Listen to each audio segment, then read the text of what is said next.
Sobi, selamat datang di Join Talk Just on Indivis Talk. Kembali lagi bersama aku Sarah yang akan nemenin Sobi semuanya buat ngobrol-ngobrol sama narasumber keren kita hari ini. Di usia muda banyak orang yang masih bingung nih buat cari arah. Bingung juga mana yang harus dicapai duluan. Tapi hari ini kita akan bersama intern dari Telkom Indonesia yang merupakan seorang mahasiswa yang lagi ngebangun UMKM. Di samping itu dia juga sebagai content creator. Mungkin gak usah lama-lama lagi, langsung kita sapa. Halo Kak Bani. Halo Kak. Boleh nih ceritain sedikit tentang diri kakak. Oke, perkenalkan nama saya Nur Syabani, biasa dipanggil Bani. Jadi di sini saya sebagai intern dan content creator juga dan usaha UMKM. Oke. Gitu. Nah, ngelihat dari banyaknya peran yang dijalanin sama Kak Bani nih. Tadi jadi intern, jadi pelaku UMKM, jadi content creator. Ini tuh apa sih turning point yang membuat Kak Bani tuh memutuskan untuk aktif berkembang di beberapa bidang sekaligus? Dari 3 poin tersebut, karena saya pengen implementasikan jadi satu untuk di depan. Jadi saya buat content creator untuk promosi UMKM saya. Saya intern, saya mau belajar dari semua itu. Jadi 3 hal rangkap jadi satu gitu. Oke, jadi tujuannya tetap jadi satu tetap ya? Jadi satu. Oke. Nah, kalau bicara bangun bisnis nih Kak, untuk memulai itu tantangan terbesarnya apa sih yang kakak hadapi sebagai anak muda? Apa itu datang dari keluarga atau mungkin datang dari lingkungan? Apalagi kan as anak muda sekarang di usia kita sekarang itu kan lagi banyak explore, lagi pengen mainnya, lagi pengen cari tahu nih. Banyak juga yang memilih jalan yang salah mungkin. Tapi apa sih tantangan terbesar dari kakak tuh akhirnya kakak tetap memilih untuk jalan ini? Tantangan terbesar tuh nggak ada, cuman kita anak muda, sebagai anak muda kita harus take the risk kan. Karena kita tuh masih perlu learn and grow. Karena anak muda tuh rata-rata gengsi ya. Kayak nanti dulu. Mungkin kalau diri saya pribadi beda ya. Even pun saya gengsi tapi saya ikut usaha juga, ikut ini, ikut itu. Jadi saya tuh pengen learn terus sampai gue grow, gue bisa sampai ke tujuan aku, sampai membuat coffee shop gitu.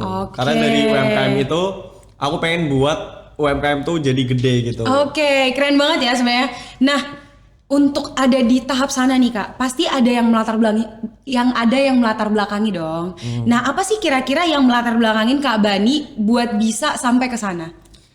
Untuk latar belakang nggak ada, karena aku orangnya pengennya take the risk, semua ambil. Karena semua diambil. Opportunity yang ada di depan saya ambil.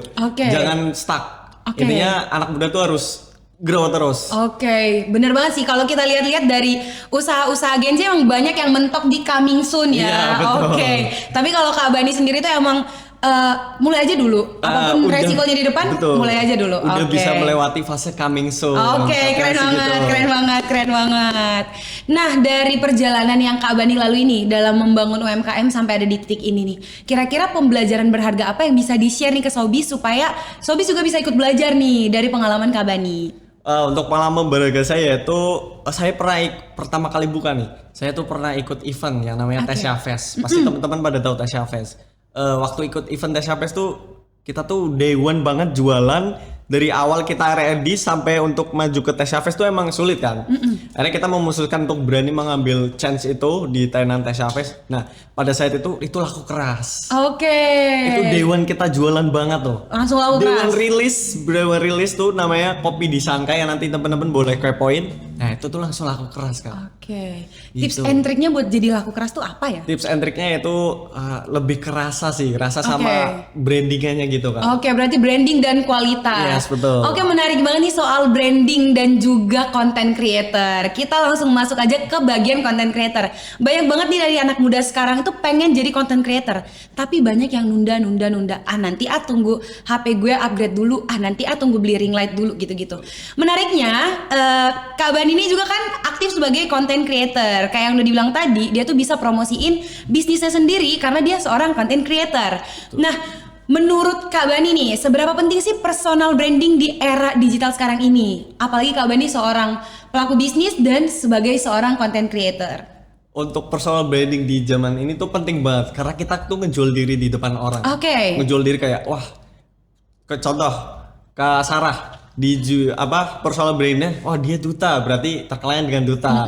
Kalau saya kan rata-rata Bani yang kopi usaha pelawak dan content creator juga. Jadi personal branding tuh harus banget kita bangun dari sekarang, walaupun kita belum punya apa-apa tapi kita harus bangun personal branding kita biar kita beda dari yang lain. Oke, berarti ada unique selling ya. Betul. Tadi untuk ngomongin jual diri kayaknya itu in a positive way. In a positive way. Oke. Next nih, kita tuh pasti setiap dengerin dari orang-orang keren kayak Kak Bani ini nih, kita tuh pengen dapet tips nih. Kira-kira tips apa nih yang praktis untuk buat konten yang bakal relevan untuk engage nih? Kira-kira apa nih, Kak? Yang pertama sih percaya diri dulu aja. Oke, percaya diri itu nomor satu sih, karena di era digital orang-orang kalau nggak percaya diri dia nggak bakal bisa untuk buat konten itu lebih grow lagi. Dan yang kedua ada unique selling point tersebut biar hook ya. Kalau di TikTok hook kan, karena tiap hook TikTok beda-beda. Mungkin kalau hook saya kan hook lebih ke sarkas gitu kan, lucu-lucuan gitu. Jadi orang-orang pada penasaran apa sih yang bikin rame. Nah itu dari hooknya itu bisa grow gitu. Iya sih, aku tuh juga sempat lihat video yang Kak Bani tuh FYP itu ratusan K guys, keren banget ya.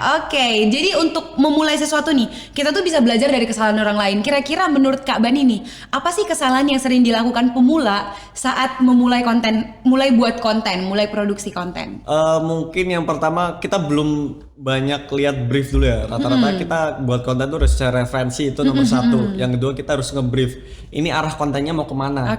Kalau arah kontennya mau ke sini, kita buat yang lebih detail lagi. Kalau cuman biasa ya udah kita biasa aja, tapi ada hooknya juga.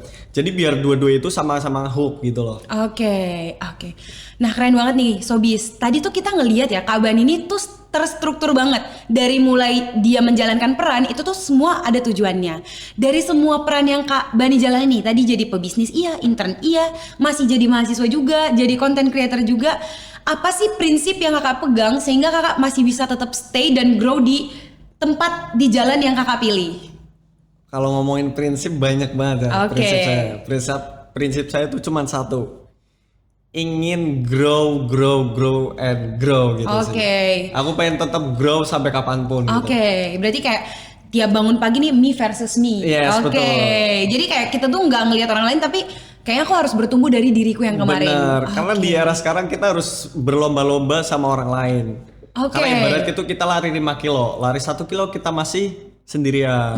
Lari 2 kilo kita juga masih sendirian. Lah, lari 3 kilo kita lihat orang 1-2. Dan lari 4 kilo kita udah lihat 4 sampai 5 orang. Nah, sampai 5 kilo kita lihat juga udah ada 10 orang dan lain. Kita harus berlomba-lomba biar untuk mencapai titik itu.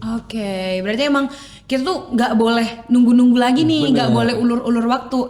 Kalau ada ide sekarang, sikat sekarang gitu ya. Jadi kalau boleh ngasih pesan nih untuk anak muda, untuk Sobis semua yang ada di rumah yang masih ragu untuk mulai berkembang, apa sih yang ingin Kak Bani sampaikan? Kalau ingin nyampaikan rata ini anak-anak Gen Z ya, karena aku juga pelaku Gen Z. Mungkin jangan malu ya, jangan aku nggak bisa deh, aku nggak bisa. Intinya take the risk, semua apa yang di depan opportunity libas semua. Kita nggak usah peduli apa sih yang resiko di depan besar atau kecil, kita harus ambil karena kita nggak ada yang tahu. Karena lagi-lagi every opportunities come with price ya. Jadi kayak emang setiap opportunity yang datang pasti ada sesuatu yang harus kita bayar, baik itu dengan tenaga, mental. Nah ngomongin mental nih sekarang, Gen Z ini kan terkenal dengan orang yang paling peduli mental nih Kak. Sebenarnya itu hal yang baik sebenarnya ya, karena jadi bisa lebih mengenal diri. Tapi lagi-lagi kadang tuh ini jadiin kambing hitam buat Gen Z itu nggak berkembang. Kira-kira itu gimana sih point of view dari Kak Bani? Kalau point of view dari mental tuh dibentuk dari karakter ya. Karakter dibentuk dari lingkungan. Kita bisa lihat dulu lingkungan mana yang membuat karakter kita kebangun. Dan gimana cara kita ngebangun di lingkungan itu. Nah, rata-rata anak Gen Z dikit-dikit mental aku nggak gitu kan. Dikit-dikit. Nah, gimana cara kita membangun karakter itu? Karena kita harus balik lagi personal branding, karena nggak semua orang bisa ngebangun mental itu dengan baik. Tapi balik lagi gimana cara kita improve buat ke depan gitu ya. Jadi kalau buat teman-teman semuanya, kalau ngomongin mental-mentalan nih, banyak yang nge-mention tentang work-life balance. Dari pandangan Kak Bani nih, as orang yang ngejalanin 4-5 peran tadi sekaligus, gimana sih ngejaga work-life balance-nya? Apa kayak, aduh nggak ada nih work-life balance di gue, kayaknya gue emang harus kerja belajar, atau kayak ada kok waktu yang senggang buat gue main, buat gue berinteraksi.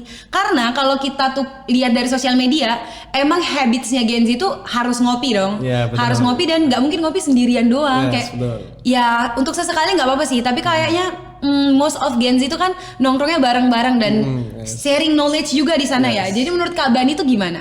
Kalau menurut saya mending kita belajar dulu sih. Oke. Belajar dulu, tetap belajar, kita belajar karena kalau kita nggak belajar kita nggak tahu nih salah kita di mana. Dari belajar itu kita dapat kesalahan. Nah, kesalahan itu kita improve lagi. Kita balik lagi improve lagi untuk benerin lagi gitu. Karena untuk work life balance jangan lupa time management juga.